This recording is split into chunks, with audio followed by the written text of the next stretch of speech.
This is the master key to wealth.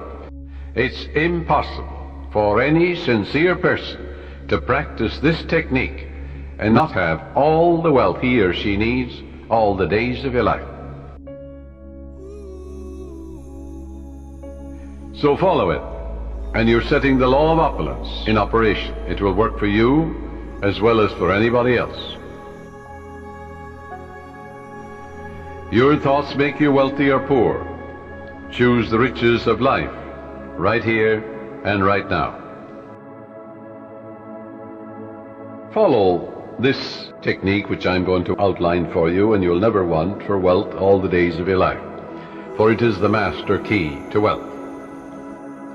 The first step is to reason it out in your mind that God, or the life principle, or the living spirit, is the source of the universe, the galaxies in space, and everything you see.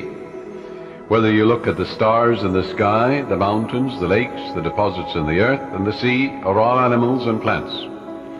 The life principle gave birth to you, and all the powers, qualities, and attributes of God are within you. Come to a simple conclusion that everything you see and are aware of came out of the invisible mind of the infinite, and that everything that man has invented, created, or made came out of the invisible mind of man. And the mind of man and the mind of God are one, for there's only one mind. That mind is common to all individual men. Everyone is an inlet and an outlet to all that is. Come now to a clear-cut decision that God is the source of your supply of energy, vitality, health, creative ideas, the source of the sun, the air you breathe, the apple you eat, and the money in your pocket. The second step, decide now to engrave in your subconscious mind the idea of wealth. Ideas are conveyed to the subconscious by repetition, faith, and expectancy. By repeating a thought pattern or an act over and over again, it becomes automatic, and your subconscious being compulsive, you will be compelled to express wealth. The pattern is the same as learning to walk, swim, play the piano, type, or drive a car. You must believe in what you're affirming. It's not mumbo-jumbo, it's not idle affirmations. You must believe in what you're affirming, like you believe that when you put seeds in the ground, they grow after their kind. And the seeds are thoughts deposited in your own subconscious mind. Realize that what you are affirming is like the apple seeds you deposit in the ground, and they grow after their kind. You can imagine the seeds going from your conscious to your subconscious mind and being reproduced on the screen of space. By watering and fertilizing these seeds, you accelerate their growth. Know what you are doing and why you are doing it. You're writing it with your conscious pen in your subconscious mind. Because you know, wealth is walk down the street and you see it. Can you count the flowers along the road as you drive? Can you count the sands on the seashore? Can you count the stars in the sky? Third step is repeat the following affirmation for about 5 minutes, night and morning. I am now writing in my subconscious mind the idea of God's wealth. God is the source of my supply. I know God is the life principle within me, and I know I'm alive. And all my needs are met at every moment of time and point of space. God's wealth flows freely, joyously, and ceaselessly into my experience. And I give thanks for God's riches forever circulating in my experience. Step 4. When thoughts of lack come to you, such as, I can't afford that trip, or I can't meet that note in the bank, or I can't pay that bill, never, never finish a negative statement about finances. This is mandatory. Reverse it immediately in your mind by affirming, God is my instant and everlasting supply, and that bill is paid in divine order. If a negative thought comes to you 50 times in 1 hour, reverse it each time by thinking and affirming, God is my instant supply, meeting that need right now. After a while, the thought of financial lack will lose all momentum, and you will find your subconscious is being conditioned to wealth. If you look at a new car, for example, never say, I can't buy that or I can't afford it. Your subconscious takes you literally and blocks all your good. On the contrary, say to yourself, that car is for sale.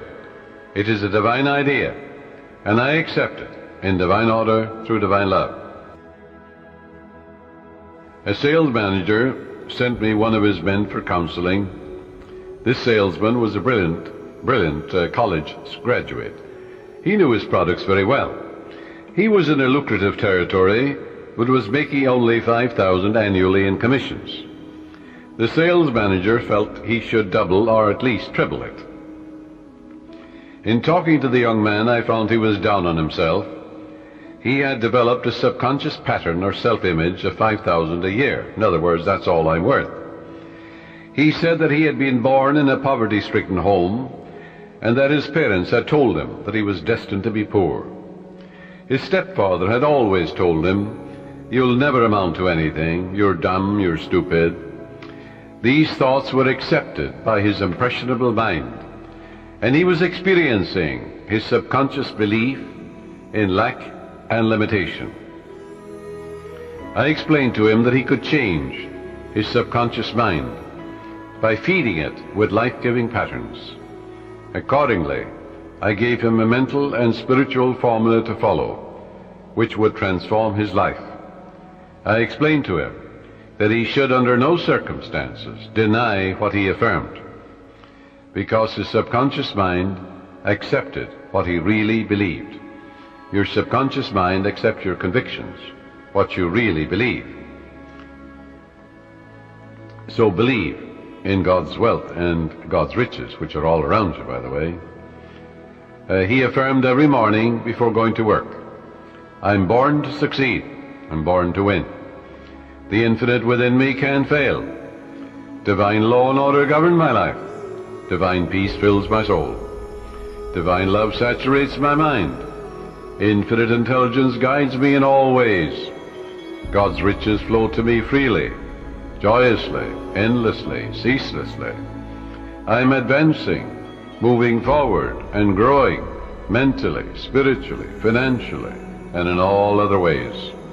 I know these truths are sinking into my subconscious mind, and I know and I believe they will grow after their kind." A year later, when I met this young man again, I discovered that he had been transformed. He had absorbed these ideas, and he said, "I am appreciating life now, and wonderful things have happened. I have an income of $25,000 this year, 5 times greater than the previous year." He has learned the simple truth that whatever he inscribes in his subconscious mind becomes effective and functional in his life. Use the following meditation for assurance in achieving financial wealth. Thou madest him to have dominion over the works of thy hands. I know that my faith in God determines my future. My faith in God means my faith in all things good. I unite myself now with true ideas, and I know the future will be the image and likeness of my habitual thinking. As a man thinketh in his heart or subconscious, so is he. From this moment forward, my thoughts are on whatsoever things are true, whatsoever things are honest, whatsoever things are just, whatsoever things are lovely and of good report. Day and night I meditate on these things, and I know these seeds, which are thoughts, which I habitually dwell upon, will become a rich harvest for me. I am the captain of my soul. I am the master of my fate. For my thought and feeling are my destiny. Once you convince your deeper mind that you have the thing you want, it will proceed immediately to bring it to pass. You might say to me, how can I convince my deeper mind, my subconscious, that I have riches or any other good thing, when my common sense tells me that bills are piling up, creditors are after me, the bank is calling up to pay for the mortgage and for the money I owe, and so on. You can't. If you keep thinking about debts and obligations and how much you owe, you'll only magnify your misery. But here is a truth about the laws of your mind. Your deeper mind accepts as a fact whatever you repeat to it in convincing tones. Once your subconscious accepts the statement as a fact, it proceeds to do everything possible to bring riches to you. Now that's the whole purpose of affirmations, so that you convince yourself of the truth of that which you affirm. Then your deeper mind will bring these things to pass. This is the master key to wealth. It's impossible for any sincere person to practice this technique and not have all the wealth he or she needs all the days of your life. Your thoughts make you wealthy or poor. Choose the riches of life right here and right now.